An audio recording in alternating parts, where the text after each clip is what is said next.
Kumusta mga idol? Welcome back sa aking YouTube channel. Ayan, so problema nyo ba yung crossover ninyo walang power? Ayan, so napakadali lang yan mga idol.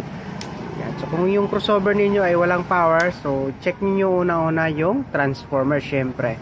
Kung meron karoon ng supply sa kanyang sa primary winding. Tapos yung i-check sa primary winding, kung merong supply, check nyo naman sa kanyang secondary winding. Dito kung meron siyang output. By the way mga idol, kadalasan sa mga crossovers natin, equalizers yung kanilang power supply na ginagamit dito sa secondary output niya ay 18018. So nare-regulate yan ng 15 volts itong ating dalawang regulator na negative at saka positive. Ayan.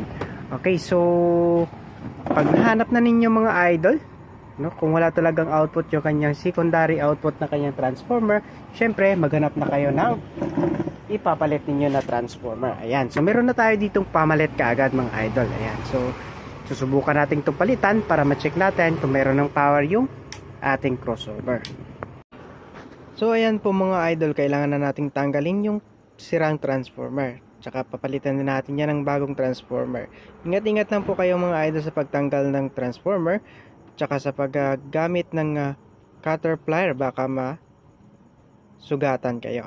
At ingat-ingat lang din po mga idol sa pag-solder ng wiring, baka yung ibang mga parts ng components ng crossover natin ay masagi. So ayan po mga idol, napakadali lang, no? I-troubleshoot natin yung no power na crossover. So ayan po mga idol, meron na siyang power. Ayan. So ayan, so ito lang po yung transformer na sala rin sa kanyang pagkawala ng kanyang power. So ayan, so siningot-singot natin, so parang may sunog sa loob. So sunog na po yung primary winding ng transformer na ito. So pwede natin markingan dyan ng defective para hindi maghalo-halo sa mga netami dating mga transformer na pamalit. Ayan, so okay na po itong DBX na crossover. Ayan, so DBX crossover 224XL. Ayan, so okay na po ito mga idol. Ready to showdown na naman po. Ayan, so maraming salamat po sa inyo mga idol.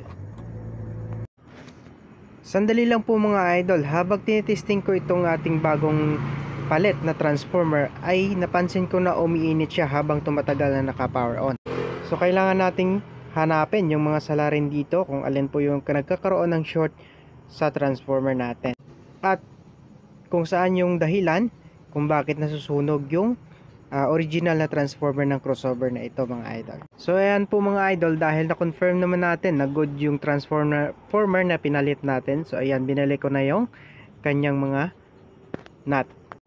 So after natin yan mabalik yung mga nut ng transformer natin at i-fix na natin ng maayos sa kanyang case, so kailangan nating hanapin yung salarin na components kung alin po yung nagkakaroon ng short. Take note mga idol, bihira lang po masisira yung transformer natin. So madalas masisira yung transformer natin kung nagkaroon ng shorted. So kaya ginamitan ko siya kanina ng bulb, series bulb, para malaman natin kung meron talagang shorted. So ayan, so umilaw yung ating series bulb habang tinetesting natin, at saka sa matagal nating pinapower on siya, umiinit lalo yung transformer natin. And so ayan, so kabit ko lang ng mabuti yung kanyang transformer para mahanap na natin yung kanyang components, kung alin po yung components na nagkaroon ng shorted. So ayan po mga idol, kinakapakapa ko po dito yung transformer dahil umiinit talaga siya mga idol. So kailangan talaga nating tanggalin yung secondary output na na-connect doon sa board para malaman natin kung meron pang shorted. So yan, ginapa ko ulit yung transformer niya at bumababa na po yung init. Ayan, so kailangan nating tanggalin yung connector na nakapunta doon sa mainboard para malaman natin, para ma-troubleshoot natin ng maayos kung meron bang shorted doon sa kanyang mainboard or doon lang po sa kanyang power supply. Ayan, so kailangan lang nating tanggalin yung ano tawag dyan, yung nakalagay na mga parang glue sa kanyang connector na mahirap tanggalin. So para iwas, no, tagtag yung connector natin pag nina-travel. So ayan, so kung nilalagyan talaga ng factory ng ganyang klaseng mga glue sa kanilang connector. Ayan, so medyo mahirap lang siyang tanggalin, so tsaga-tsaga lang po. Ayan, so kinabit ko ulit yung kanyang secondary output at nagkakaroon pa rin ng shorted yung ating bulb. So umiilaw po siya mga idol. So kailangan talaga nating tanggalin yung power supply board at saka mga connector output input boards para mahanap natin yung salarin. Ayan, so kumuha na ako ng tester para malaman natin at may check natin din sa kanyang mga components kung ano po yung nagkaroon ng shorted doon sa kanyang power supply. So ayan na po mga idol, tine-check ko na yung components na nandyan sa kanyang power supply. Ayan, so una ko pong chinek dyan yung mga rectifiers diode natin na 4007 saka 4, ayun lang po, 4007. Ayan, so wala namang shorted doon sa kanyang mga diode. Ayan, so chinek ko ulit yung kanyang mga susunod dyan, yung mga kapasitor na mylar kapasitor at saka ceramic kapasitor, yung mga filter, no, bago papasok sa ating electrolytic capacitor. So chinek ko muna dyan. So ayan, meron akong hanap dyan na ceramic capacitor na merong shorted. Ayan, so kino-confirm ko lang kung shorted talaga o hindi. Ayan, so confirm lang. So pag na-confirm ko na, tatanggalin ko na po yung mainboard. Ayan, so para matanggal natin yung components na salarin doon sa kanyang power supply section, so kailangan nating tanggalin yung mga screws dito sa likod para matanggal natin yung buong module ng input at saka output kasama na yung power supply board dyan mga idol. Ayan, so marami lang po yung mga screws na tatanggalan natin. So iipunin natin dun sa tabi para hindi na siya maghihiwalay at para maiwasan nating mawala yung mga ibang mga screws.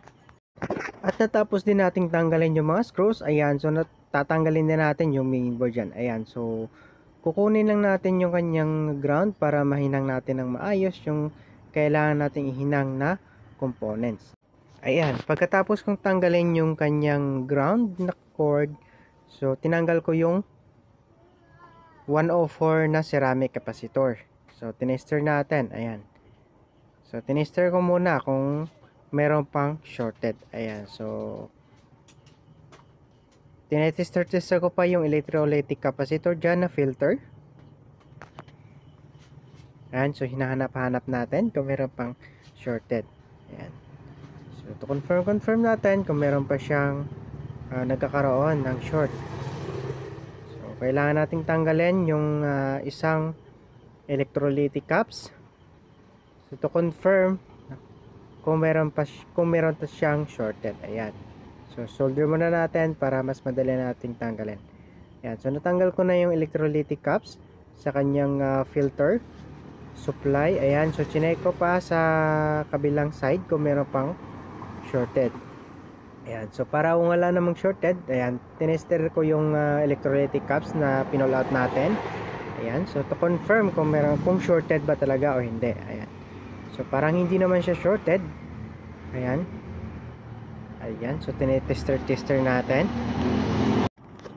Ayan, disolder muna natin yung mga butas dyan para matanggal yung mga soldering lead. Ayan, para sa pagbalik natin ng mga capacitor ay napakadali na lang. Ayan, so kinonfirm natin yung pinull out natin na 104 ceramic capacitor. So meron talaga siyang shorted mga idol.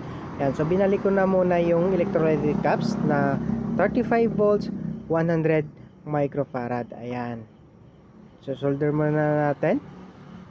Ayan, so medyo mahirap lang i-solder kapag maluwang yung butas kasi nalaglag yung capacitor. Ayan, so pero lagyan na natin ng support dyan sa ilalim.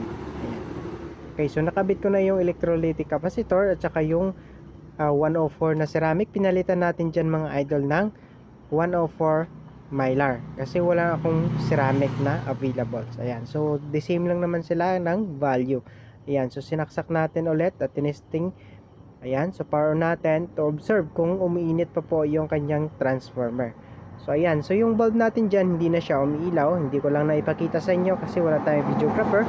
Ayan, so ino-observe ko lang ng konti bago natin ikabit ulit sa case at ma-screw yung kanyang board output kasama yung kanyang power supply dyan. Ayan, so transformer, ino-observe natin kung umiinit pa o hindi.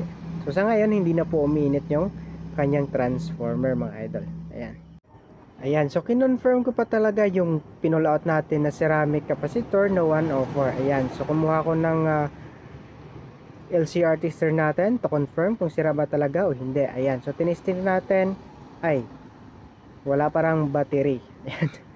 So bago natin i-fix ulit yung kanyang mainboard, tinesting muna natin sandali para malaman natin talaga kung okay na po yung ikinabit natin na capacitor. Ayan.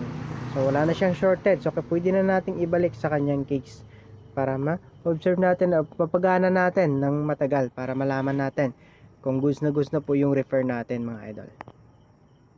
Tinester ko muna yung secondary output kung tama ba yung kanyang voltage out. Ayan, so tama naman, both sides yung makukuha natin dyan ay 15 volts, both sides negative positive. Ayan, so side by side makukuha din naman natin yung 30 volts na required ng ating crossover. Ayan, so hindi naman umiinit, nawala na yung init sa transformer natin. So doon lang talaga nagkaroon ng salarin sa kanyang power supply side yung 104 na ceramic. So no, shorted pala. Ayan. So kailangan mo nating ibalik yung wag lang limutan natin ikabit yung grounding. Ayan. So napaka-importante po ng grounding natin para iwas shock po sa ating katawan pag ginahawakan natin yung ating crossover. Lalo na pag hindi tayo nakachinilas, no? Maapak tayo sa simento. So nagkakaroon tayo ng grounding. Ayan. Yan, so i-fix muna natin ng maayos. Yan, biglang sumulpot itong aking anak na napakukulit. Ayan. So parang technician din siya pag umasta. So mga idol, pinifit ko lang ng maayos para pag screw natin yan, okay na po siya mga idol. Ayan, so ikabit natin ulit yung screws. Ayan, doon muna sa gilid. Ayan. Okay. Ayan, so nakabit na natin yung isa. Doon naman sa dulo, kabit muna natin doon sa dulo yung isa. At tips lang po mga idol, wag muna nating i-full screw yung mga dyan, yung mga connector dyan. Double check muna natin ulit yung transformer kung mainit pa o hindi. Ayan, so wag nating i-full, baka meron pang salarin. Marami-rami pa naman yung babaklasan nating screw. Ayan, so ayan, saksak muna natin ulit secondary output, binalik natin. Ayan, so yung primary natin na input, ayan, 220, kinabit natin. Tapos power on. Ayan. So okay na. Umiilaw na po yung power LED ng ating crossover. In-observe natin ulit yung transformer. Ayan. So check natin kung nilalagnat pa o hindi na. Ayan. Okay. Ayan. Kinapapaan ng bata. Ayan, oh.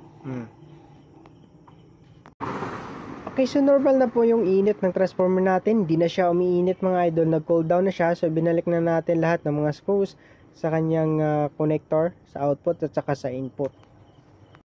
Ayan, tapos na natin i-screws lahat yung mga connector dun sa likod. Ayan, so tinitesting na natin dito mga idol. Ayan, so ipinakita ko sa inyo. Ayan, yun po yung Mylar na 104 yung pinalit natin dyan sa ceramic na 104. So the same lang naman sila ng value mga idol.